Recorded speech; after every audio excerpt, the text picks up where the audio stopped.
முட்டையை உடைச்சி சேர்த்துக்கலாம். பூண்டு பிடிக்கலைன்னா நீங்கள் ஸ்கிப் பண்ணிடலாம். இல்லை சின்ன சின்னதாக கூட நறுக்கி சேர்த்துக்கலாம். நான் தட்டி தான் சேர்த்துருக்கேன் இன்னைக்கு.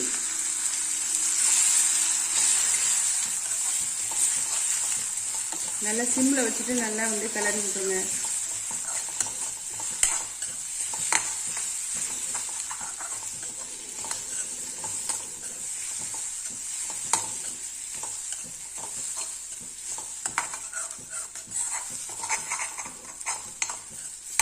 அடி கனமான பாத்திரம்னா டக்குன்னு வெந்து ரெடி ஆயிடும்.